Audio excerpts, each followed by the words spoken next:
Another day, another gaming controversy.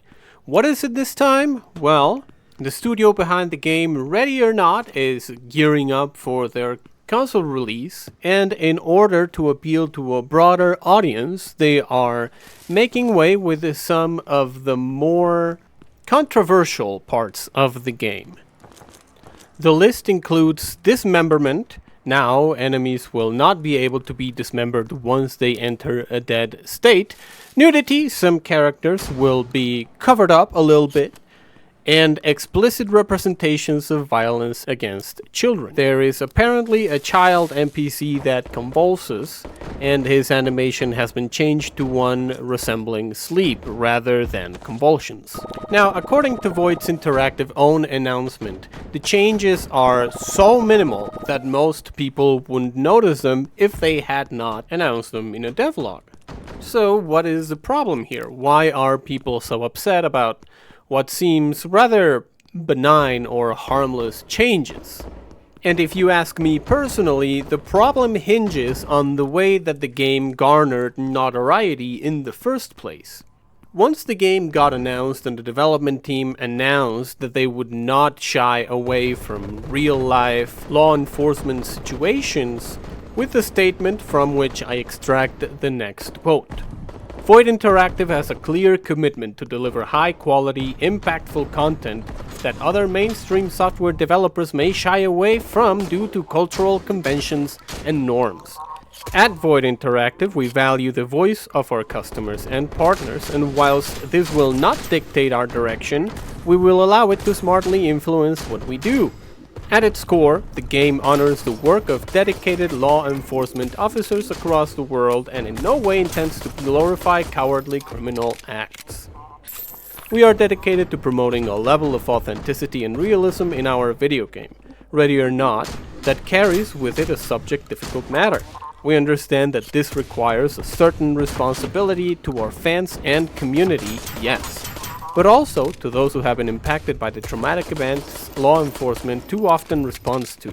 Rest assured, our aim is to handle all of Ready or Not's content with the level of weight and respect that it warrants. We have recently had to remind certain team members of the required care in discussing this material now and on an ongoing basis. That is because of one developer's offhanded comment in a Reddit AMA regarding school shootouts, where he said, "You bet there will be." People got mad that the tone of the developer via text was a little bit too eager. And so what happened is that a lot of gamers that found themselves feeling betrayed for the current environment of game development, in which developers and publishers alike end up bending the knee for any sort of slight controversy over on social media. So what happened is that people banded together to support this freedom of speech that this game was trying to defend, which I can understand. I can respect having that desire of, however misguided, that desire of quote-unquote voting with your wallet, supporting the products that you want to succeed.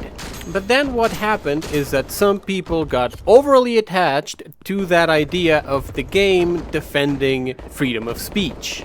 Inevitably, it got fandomized and politicized, and that became the identity of a section of the player base for the game. And now, lo and behold, the opportunity for the game to increase its target audience announced itself, and now naturally they are folding once the opportunity of being a mainstream game is on the table. And what I think about it is that people don't really understand or are willfully ignorant of the way that marketing works. Oftentimes what I see happening in online conservative or anti-woke crowds, because this is an issue, in my opinion, specific to them, is that whenever a company retracts its support for progressive values, they will gleefully remind everyone how companies don't really care. They have never cared, and they will in fact never care. Companies only care about one thing: the money. However, those critiques of companies not caring are usually exclusively levied when they retract their support for progressive issues. And now this is not to say that progressives don't have a very similar way of working, but the way that they justify corporate action is by a judgment of the moral character of the people who are inside of those companies. So I am sorry to be the bearer of bad news. But as a matter of fact, Void Interactive has never cared about freedom of speech, will never care about freedom of speech, and they will bend the knee the moment that they see that their game is poised to be a mainstream hit.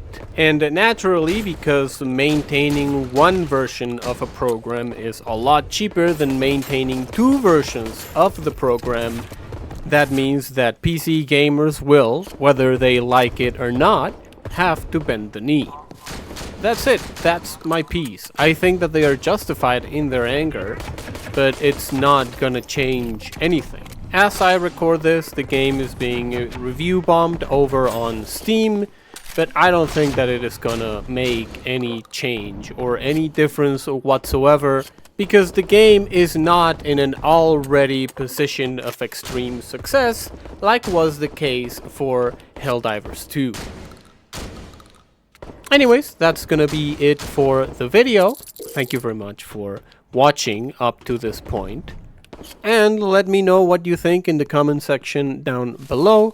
Make sure to do all of the lovely YouTube engagement things. Subscribe, hit the like, hit the bell, and hopefully I'll see you in the next video.